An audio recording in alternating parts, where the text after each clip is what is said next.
सरजू के इस पार आप हैं और सरजू के उस पार हम हैं। बाढ़ कैसे आती है आप भी जानते हैं, और बाढ़ में तैरा कैसे जानता है हम भी जानते हैं। भैंस कैसी होती है हम भी जानते हैं, और भैंस कैसी होती है आप भी जानते हैं। केवल नदी का अंतर है, बाकी कोई अंतर नहीं है। भाई आप सब जानते हैं, मैं एक सामान्य परिवार में, साधारण परिवार में पैदा हुआ। दुनिया का कोई दुख और कोई सुख ऐसा नहीं है जो मैंने देखा ना हो, और संघर्ष से तो मेरी रिश्तेदारी है। क्योंकि मुझे याद है मैं 16 साल का था और मेरा ही घर गिराया गया। थोड़ा आवाज सुनो, मैं 16 साल का था, मेरा ही घर गिराया गया, और मैं बड़ा सौभाग्यशाली व्यक्ति हूं कि अपने ही घर गिराए जाने के मुकदमे में मुझे 7 दिन जेल में पहली बार रहने का मौका मिला था। लेकिन बचपन में या बचपन से इस क्षेत्र के कई ऐसे लोग हैं जो मेरे साथ पढ़ते थे। सब जानते हैं मैं बचपन में ही और बचपन से ही सभी लोगों से कहता था कि भैया किसी गरीब को कभी मत सताना, भैया किसी शरीफ को कभी मत सताना, गरीब की बददुआ मत लेना, शरीफ का श्राप मत लेना।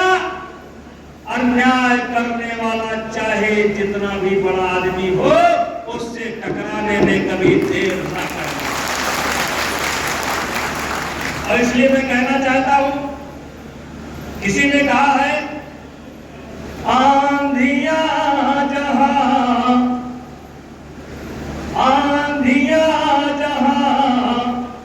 उमंग नहीं भरती है, छातियां जहां संगीनों से डरती है, शोणित के बदले, शोणित माने अत्याचार, शोणित के बदले अश्रु जहां बहता है,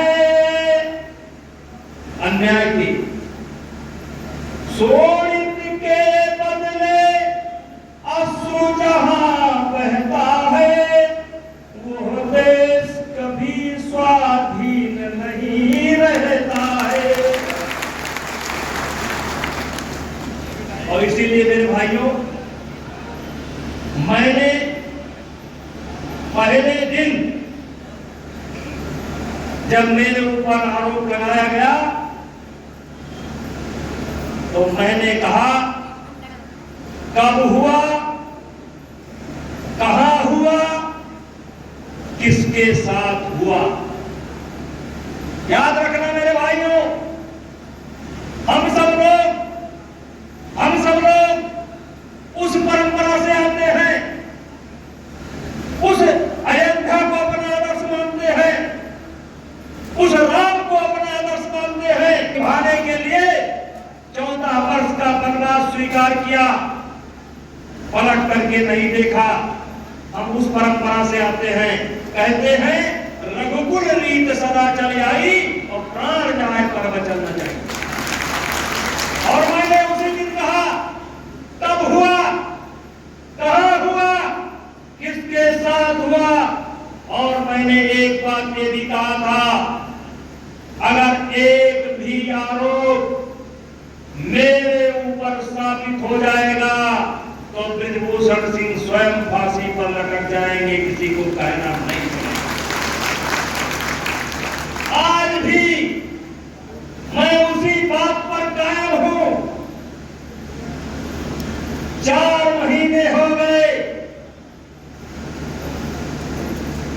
4 महीने हो गए,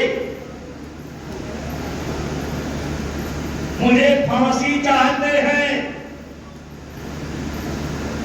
सरकार मुझे फांसी नहीं दे रही है, तो अपना मेडल लेकर के गंगा में बहाने जा रहे हैं।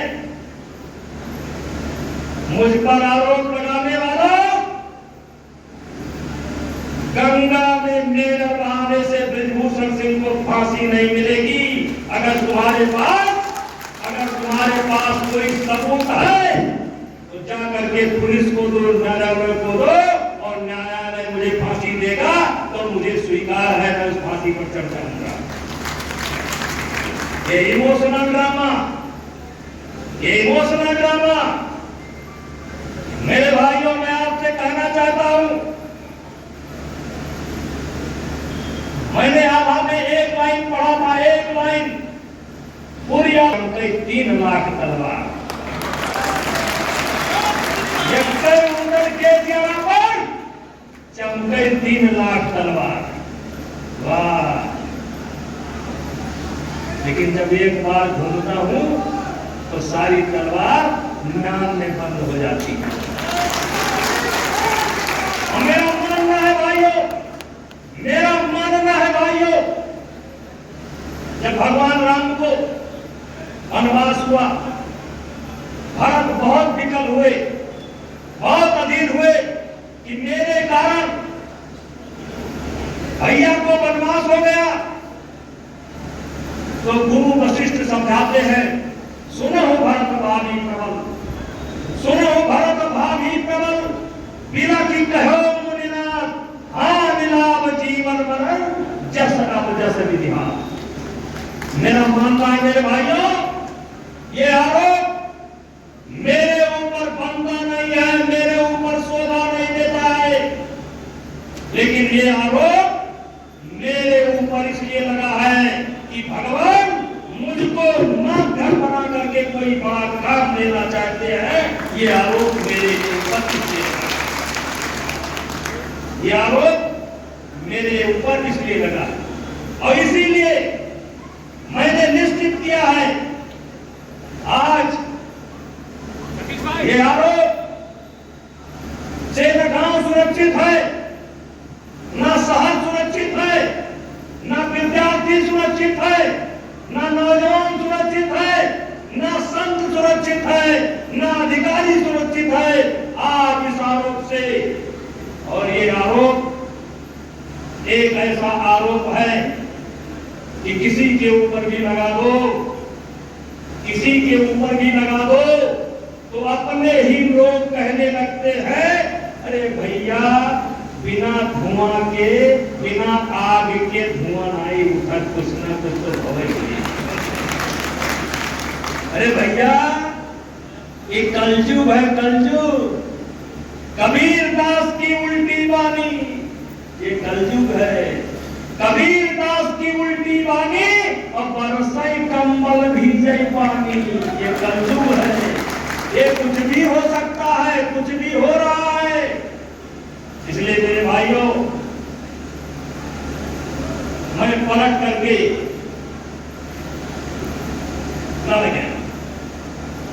कब हुआ, कहां हुआ और किसके साथ हुआ, और मेरा तो ये मानना है कि जब अयोध्या में महाराजा दशरथ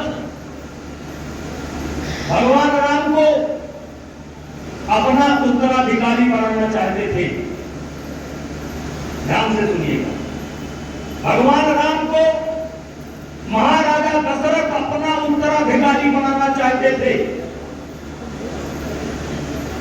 और राम के उत्तराधिकारी बनने पर या बनेंगे सबसे ज्यादा प्रसन्न अगर कोई था तो कैकेयी थी, क्योंकि कैकेयी सबसे ज्यादा प्यार राम को करती थी, राम को करती थी।